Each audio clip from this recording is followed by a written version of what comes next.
క్రూర మృగాలు విచ్చలవిడిగా సంచరించేటటువంటి భయంకరమైన ప్రదేశం అది. ఈ దారిలో నుంచి వెళితేనే అక్కడ ఒక నిధి ఉంటుంది. ఒక పూర్తి స్థాయి ట్రెజర్ హంట్ మూవీ ఇది. నిధి కోసం వెతుకులాటనే చెప్పాల్సి ఉంటుంది. ఇందులో అనేకమైన క్రూర జంతువులు ఎదురుపడతాయి. కొంతమందిని హతమార్చడం, ఈ జంతువుల యొక్క సాయం తీసుకోవడం, ఇలా పూర్తి స్థాయి అడ్వెంచరస్ మూవీగా అయితే ఈ మూవీ రాబోతుందని తెలుస్తుంది. రాజమౌళి దీనికి రాసిన స్క్రిప్ట్ మహేష్ బాబు యొక్క మిరాక్యులస్ నటనతో ఈ మూవీలో అద్భుతంగా పర్ఫామ్ చేయబోతున్నాడు.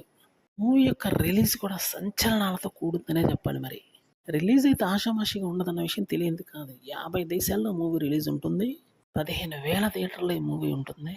ఇంకా లాంగ్వేజెస్ కూడా పెంచే అవకాశం లేకపోలేదు.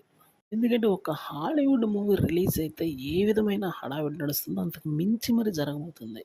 రాజమౌళి మహేష్ బాబు యొక్క కాంబో అంత హైలైట్ కాబోతుంది. ప్రపంచానికి మరోసారి హాలీవుడ్ యొక్క సత్తా చూపించబోతున్నాడు రాజమౌళి. సినిమాని మరోసారి ఆస్కార్ బరిలో నిలిపించి ఆస్కార్ అవార్డు కొట్టాలనే ప్రయత్నం బలంగా ఉంది, నో డౌట్. దీనికోసం ఎంత దూరమైనా వెళ్తాడు, ఏమైనా చేస్తాడు. ఇదే రాజమౌళి యొక్క ప్రధాన స్ట్రాటజీ. అందువల్ల ఈసారి స్టంట్స్ ఆషామాషిగా ఉండవు. హాలీవుడ్ రీజన్ మించి మరీ ఉండబోతున్నాయి. ప్రపంచంలో సృష్టించబోతుంది ఈసారి.